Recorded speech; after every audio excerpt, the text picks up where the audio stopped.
to do the dance with my foot on the floor.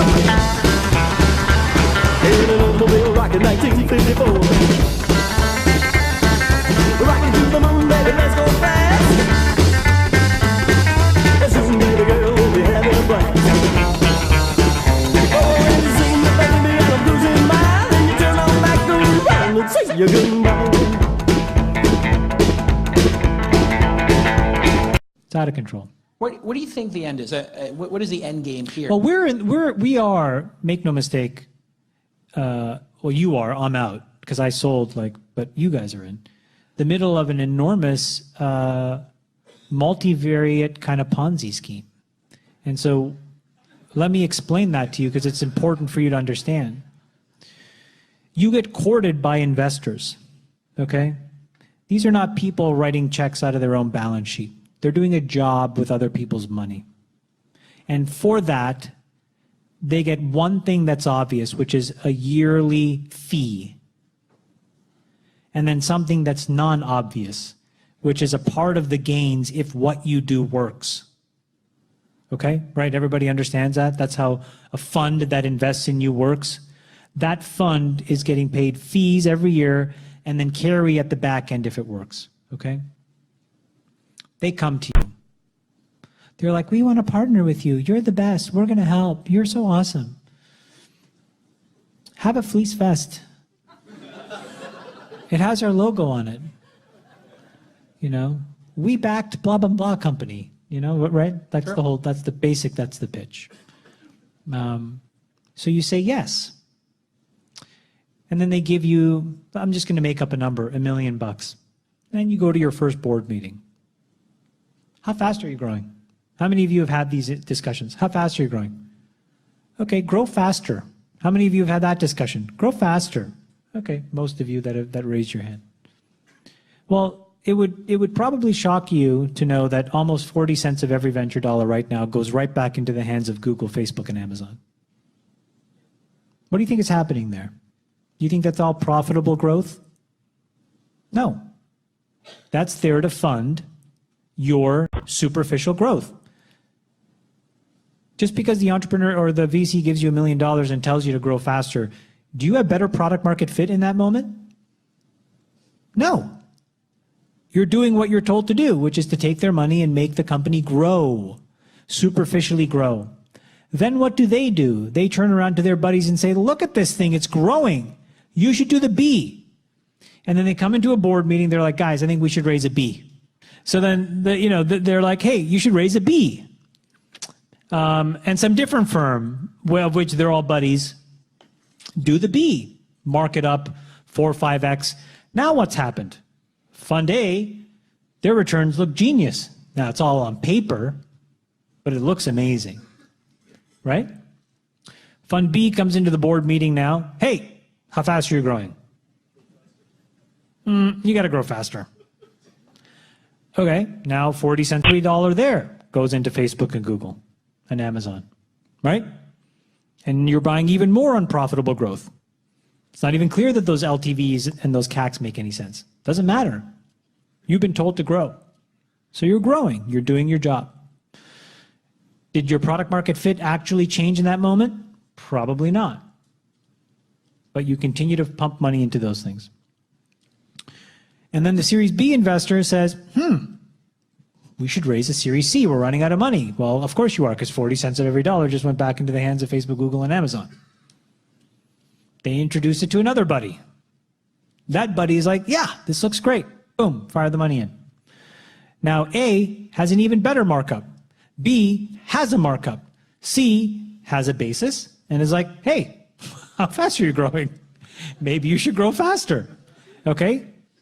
Now, meanwhile, somewhere between the B and the C round, the guy who runs Fund A is like, I should raise a second fund. I'm pretty good at this.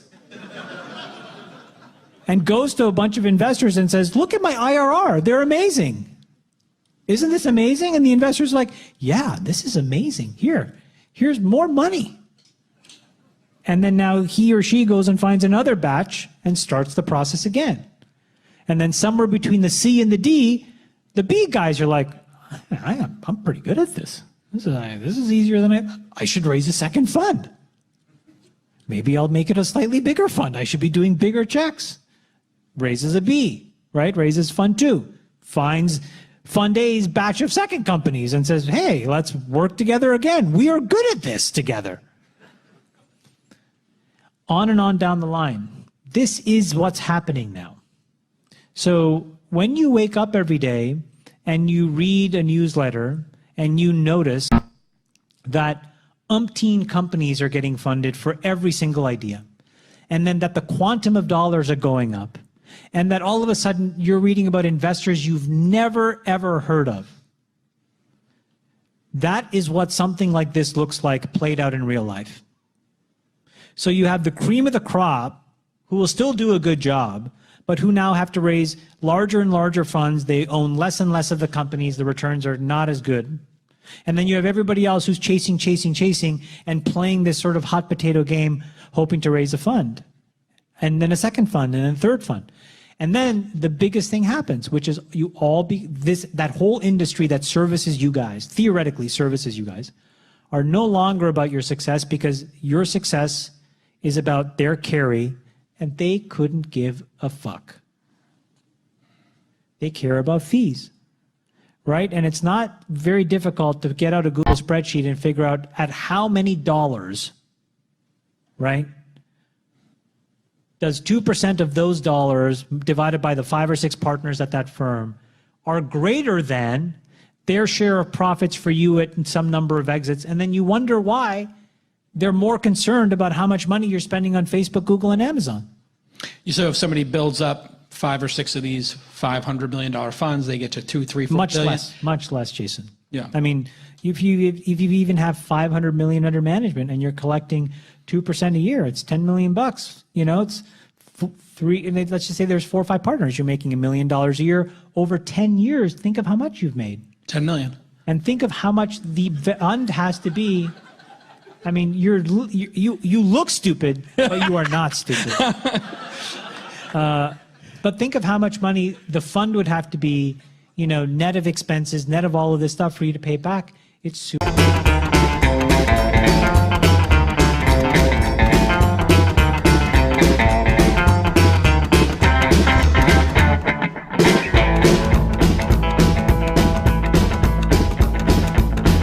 The days about 96. I'm a mean cool cat, I'ma get my fix. Ain't no rocket to the moon, baby, let's go fast. Oh, soon, baby girl, we'll be having a blast.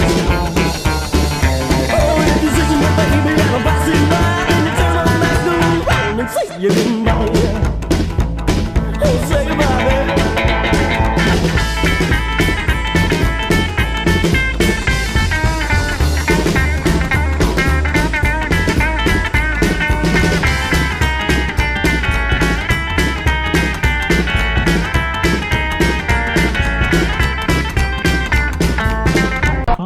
Math. Yeah. And so my point is, the incentives in this industry are the most out of whack they've ever been. It's a bit of a charade. So my point is, I looked at our portfolio. We have some incredible businesses. We have things that are really meaningful in the world. We have both.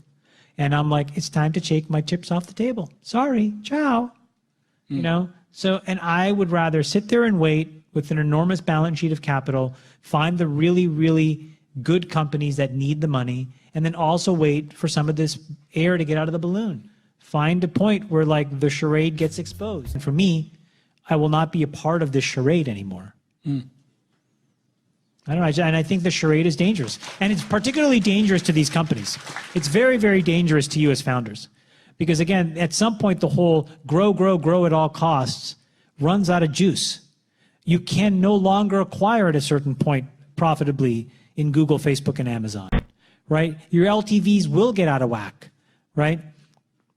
Your gross margin positivity, all of a sudden to gross margin negativity. I mean, forget about net profitability. These are fundamentally broken business concepts. They don't work. They only work if the money never stops. But the money never stops until as much time as people can raise new funds. And that's predicated on people marking up old deals. You see how this whole thing, like at no point is there anything that comes back to you, the entrepreneur, that says, what's your true core product market fit and is it working? It's not part of the conversation. That is extremely dangerous. So I can't prognosticate and pick a time. That's not the point. But I think the point is that there has to be much more sobriety in terms of how companies grow. And, you know, like I've now thought to myself, my gosh, I would love to grow and find a business that can be there growing 20 to 25% a year for the next 15 years. That violates all the mechanics and all the gymnastics within a venture fund. It's like grow at 400 because we know 400 eventually decays to 12% a year. But they don't care by the time you're growing at 12% a year, because by the time 400 became 200, became 100, became 50, they've raised 2 more funds, they've marked up the rest of their deals, they've made their fees. Ciao. Wherever you are, you want to be, whether you're obvious or non-obvious, you want to be in that capital light column. Think of where venture excels. Venture excels in obvious meets capital heavy. Look at scooters. It's not to make fun. Scooters is an exceptionally obvious business model, right?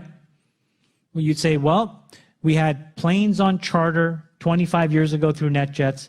We eventually had smaller planes on charter. Then we had buses on charter. Then we had limousines on charter. Then we had cars on charter. Then we had cheaper cars on charter. Then we were pooling cars.